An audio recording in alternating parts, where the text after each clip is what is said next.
Quartermain, we've been expecting you. How'd you know I was Dr. Quartermain? Oh, the familial resemblance to your father, sir. I don't look anything at all like my father. Oh, you're mistaken, sir. You have all his best features. Oh, and forgive me for not introducing myself. Randall Thompson. Oh, how do you do? Oh, you're my father's new secretary. And executive assistant, sir. Oh, really? Well, congratulations and good luck to you. Is my father in? Yes, and he's been looking forward to your lunch. Shall I make a reservation? No, don't bother. We're dining in. Pastrami, best in town. Meant to be consumed on desktops and behind closed doors. Interesting. And relaxing. You see, my father needs a chance to forget about business for a while. Forget about business, nothing. Alan, when you get in here, we have some big problems to discuss. What, again? Yes, again. Again. I'll see you later, Randall. My pleasure, sir. Do I really look like my father? Actually, sir, I've glimpsed your photo on the society section of the paper numerous times. You read the society section, do you? I read the entire paper, Dr. Quartermain. Yes, I'm sure you do. Where did you find him? The agency sent him. Highly recommended, I might add. Oh, yes, very sharp fellow. He's a walking encyclopedia. Sit down, Alan. You don't look too well. You look a little peaked, Dad. Are you all right? Frankly, no. My stomach's been growling all morning. Well, maybe the pastrami will help. I brought these I'm for not you. really hungry. I feel like I'm on the verge of a heart attack, or at least a nervous breakdown. Who knows? Maybe both. Certainly sounds serious. What is it this time? That loony mother of yours. She's going to bankrupt this company if we don't do something about her. My mother, my dear mother. Oh, come on. Don't give me that, Alan. You and I both know that she's turning into a tycoon. A very dangerous tycoon. Lila, what a pleasant surprise. Oh, hello, Rose. Are you looking for someone? Yes, Monica. I didn't really think she'd be here, but we're meeting for lunch. Or would you like something while you wait? No, thank you, dear. I have a great many errands to run, but I'm afraid I'm going to be a little late. Or would you like me to tell Monica when she comes in? Oh, could you? Oh, that would be very kind of you. Just tell her that I'm going to be a few minutes late and for her to go ahead and have a glass of your delicious Chablis. Consider it done. Thank you so much. I shouldn't be long. Oh, Mr. Kelly, how nice to see you. Hello, Mrs. Quartermain. You know, I was reading in the paper about the wonderful work you did in solving the murder of that poor Taylor girl. But I'm just so terribly surprised that it turned out to be that sweet Mrs. Grant. So I suppose one never can tell, can one? It's true. Well, at least we can all sleep better in our beds now, can't we? Yes, ma'am, most of us. Oh, you must tell me all about it when I have more time, but I have to run now. Goodbye, Mr. Kelly. Bye, ma'am.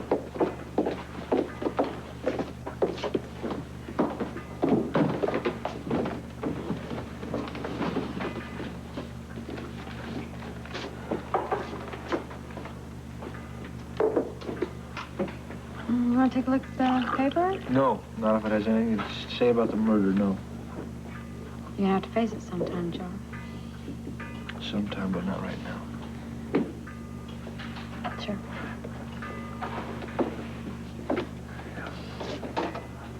What are all the sirens about? Oh, a girl was found beaten in one of the waterfront hotels, and they just rushed her to General Hospital about 2 minutes ago. The ambulance is just pulling in. Get them down here now.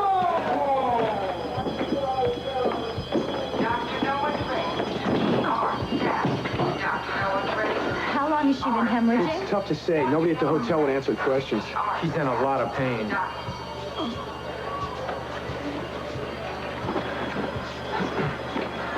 Tanya. Okay, exam room 1. I'll need you. I'm on duty. You with me? Let's go.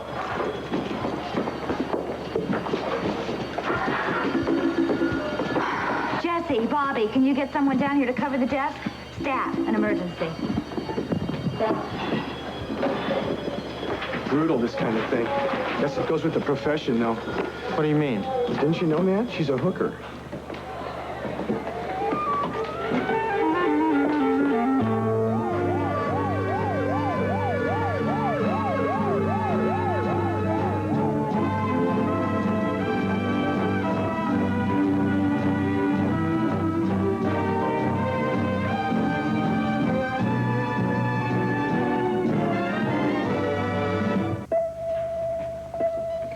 It hurts, Doctor. So much. It hurts. Okay, we've given you a shot. Just give it time to work. Now, where's it hurt the most? My side. Okay, here? Yeah. And my back. right. It's all right.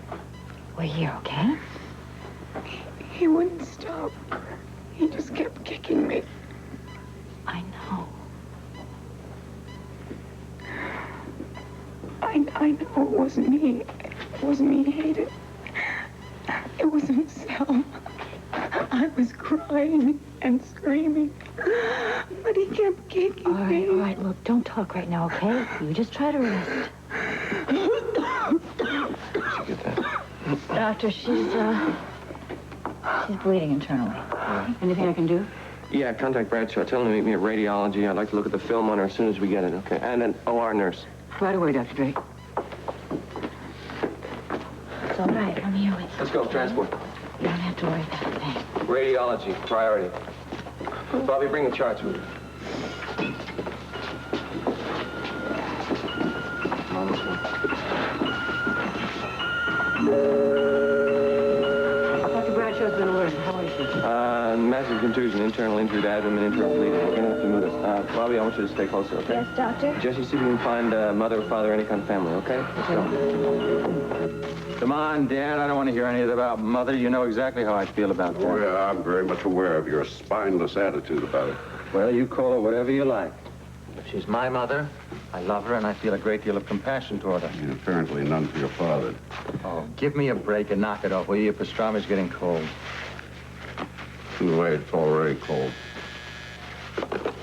Hold the calls. I'm eating. Who is he? Who? Who? Your executive assistant. Oh, my secretary. He's an extremely bright individual. I hired him myself. That's what really matters. Oh? What was the matter with Nancy? I thought she was working out very well. Well, she was great for your mother. She was a snooper, just like the rest of them. Laura Baldwin, Kathy Summers, Nancy. Gotta talk in whispers around here. I thought Laura was very trustworthy. Laura is a woman, and like the rest of her gender, she could not be trusted.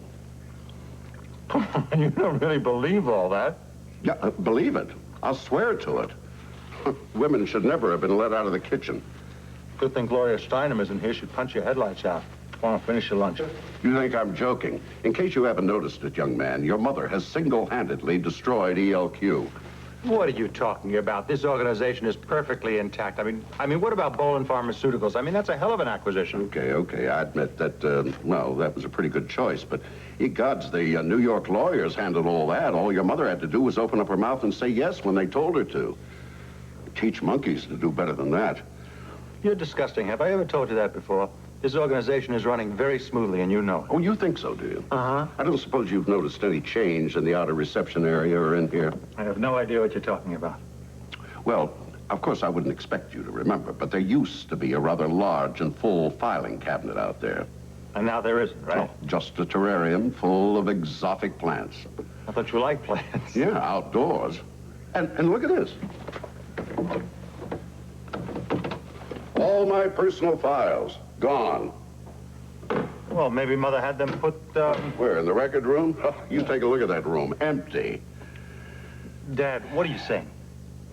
I am saying that your dear, darling, precious mother had all the ELQ files burned. Burned? Are you serious? No, John, I'm not kidding. I read it in the newspaper last week. It said over 60% of the country is suffering from malnutrition. Well, you're just going to read a whole bunch of stuff in the newspaper that's lies, aren't you?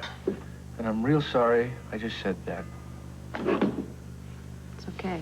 We've been through a lot lately. I'm reveling in my sorrow, and it's not fair to you or anybody else is what I'm doing. And Joe, I really don't see why you have any reason to be upset. You solved the case. You cleared Heather of murder. And I duped a warm and compassionate woman into confessing to the crime, yeah. That she did do, didn't she?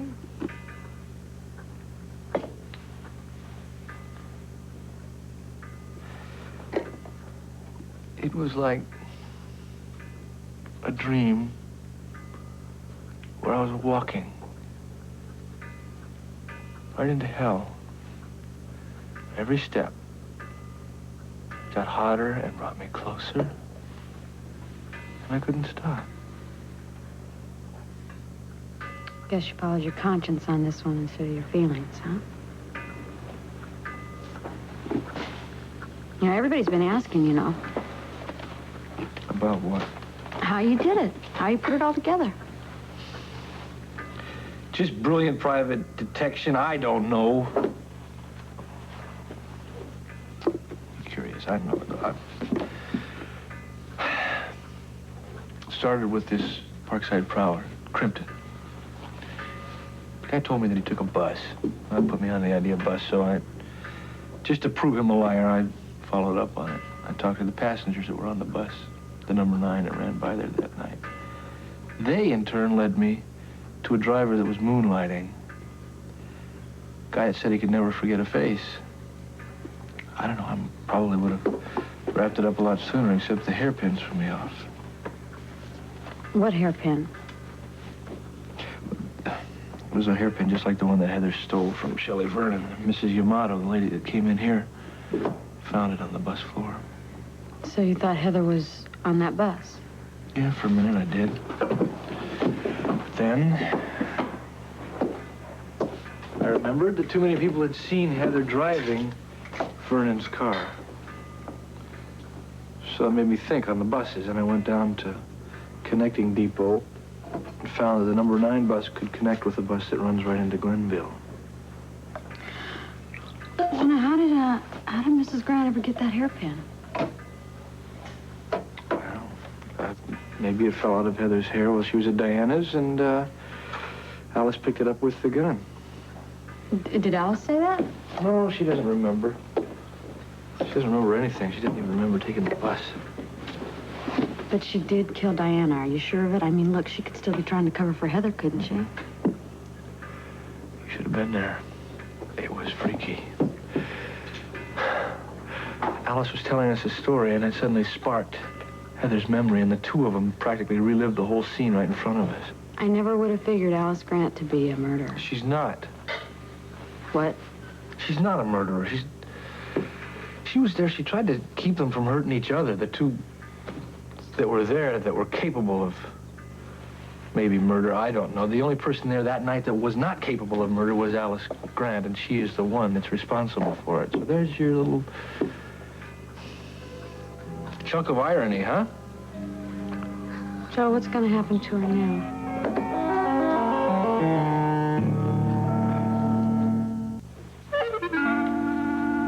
So, Joe, do you know what's going to happen to Mrs. Grant now?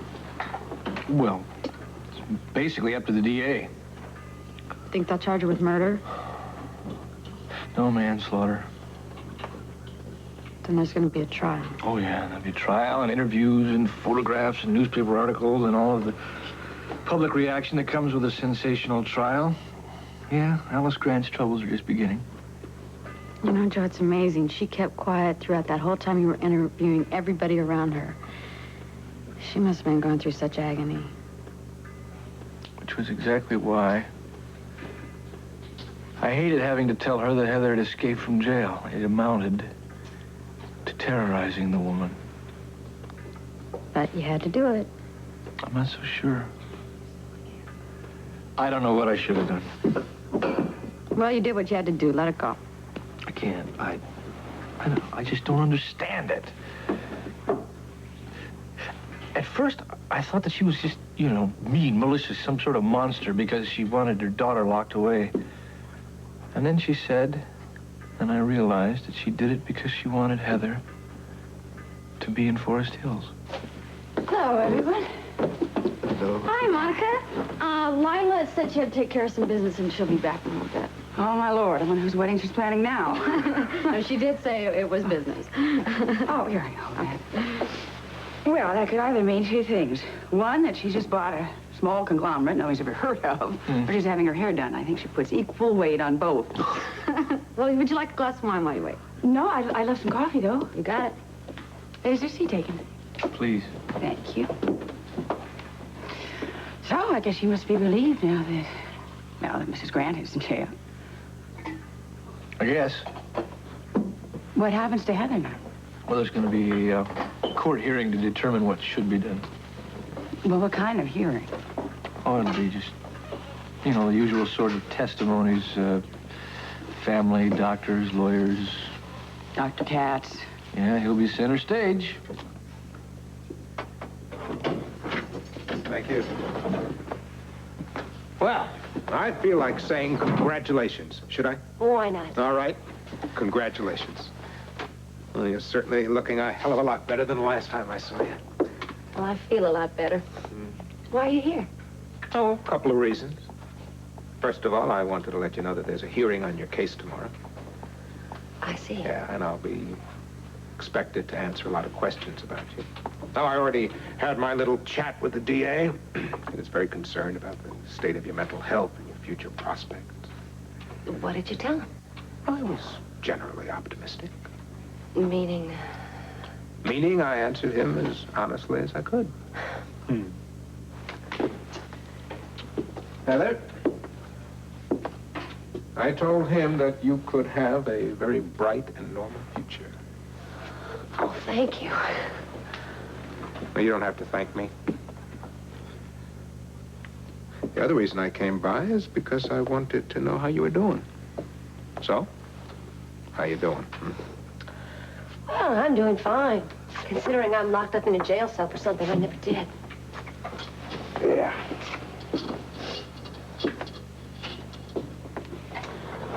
You're very angry, aren't you? Very angry. Then I don't really know how else to feel, considering my mother was sitting on the truth for the better part of the year, while I was suffering and being ridiculed and humiliated sitting in here. I guess that's not what you want to hear, though. Oh, no, Heather. No, Heather. I want to hear anything and everything you have to say to me. I hate my mother. Hate. That is a very big word, hate. And a horrible feeling. But you told me never to deny how I feel. And I can't help but resent her for what she put me through. There it is. Now you said it. What? You said you resented her. Resentment. That's very different than hate, isn't it? Huh? I guess. Yeah. What about Anne? Well, like I told you before, I don't really see her as a threat. I don't resent her. Okay. Okay. So, come on. What are you going to do now? Well, first thing I want to do is get out of this place. No, I know that. I mean, after you get out of here. What are you looking forward to? I've been giving that a lot of thought. I've made a decision. I want to do something worthwhile with myself. Something meaningful. I don't mean waiting on tables. I want to help people. I was thinking maybe I could go back to work at the hospital like I used to. How do you feel? Numb. That's medication. What's gonna happen now? Well, right now they're preparing the operating room, and all you have to do is relax. You are in the best possible hands. He was so fatherly. So nice. He fell asleep with his arms around me. It felt so right, you know? Like it should. But in the morning, he just started kicking me. Well, he probably felt guilty about it, and he was taking it out on you. The man was sick in his house. Hi, I'm Dr. Drake. Remember we met in emergency? This is Dr. Bradshaw. He's going to be performing the surgery. I'll assist. Hi. Straight ahead operation. Should have you good as new in no time. You still with us? Good, Carol. A bit of scrub. Okay. Everything's going to be fine. Don't worry. Okay. That's the spirit. And I promise I'm going to be waiting for you right here when you get through. Oh, no, please come with me. I'm afraid. Let's go, Una.